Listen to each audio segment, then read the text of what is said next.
এরপরে প্রশ্ন হলো, আমার পরিবার থেকে আমার সাথে আমার খালাতো বোনের বিবাহ ঠিক করেছে, কিন্তু তার সাথে আমার কথাবার্তা হয়, কিন্তু পরিবার থেকে বিবাহ দিচ্ছে না, এখন আমার করণীয়? দেখুন, আমাদের দেশে এই রোগটা ঘরে ঘরে আছে। বিয়ে ঠিক করে রাখে, নাম দেয় এঙ্গেজমেন্ট, আছে না নাই? আংটি একটা পরায়া দখল করে রেখে দেয়, বলে যে এঙ্গেজমেন্ট হয়ে গেছে। এবার ওই ছেলে মেয়ে স্বামী স্ত্রী সুলভ আলাপ সালাপ জমায় দেয়, আছে না নাই? ইসলাম এটা জায়েজ নেই, এটা গুনাহের কথা। যতক্ষণ পর্যন্ত আগদ না হবে, দুজন সাক্ষীর সামনে এক পক্ষ প্রস্তাব দিবে, আরেক পক্ষ প্রস্তাবের সম্মতি দিবে, বাস এর মাধ্যমে বিবাহ সংগঠন হয়ে যাবে।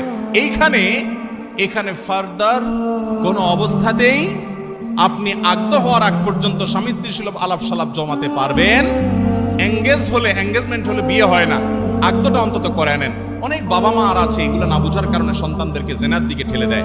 বাবারা মায়েরা এগুলো শেখার চেষ্টা করেন, জানার চেষ্টা করেন, আগদটা পড়ায় দেন না। সমস্যাটা কোথায়? উঠাউঠি পরে করেন, আয়োজন পরে করেন, খাওয়া দাওয়া অনুষ্ঠান পরে করেন, শুধুমাত্র কবুল ইজাবার কবুল করেন দুজন সাক্ষীর সামনে, একজন হুজুর এসে বাস আপনার বিয়ে হয়ে গেল শরীয়ত অনুযায়ী। এবার তারা ছেলে মেয়ে তারা কথা বলতে কোনো অসুবিধা নেই। এই সমস্যার কারণে আমাদের অনেক ভাইরা আছেন এঙ্গেজমেন্টের পরে বিয়ের আগ পর্যন্ত তথাকথিত বোঝাপড়ার নামে তারা জেনায় লিপ্ত হন। এটা শরীয়তে জায়েজ হতে পারে না, এটা গুনাহের কথা।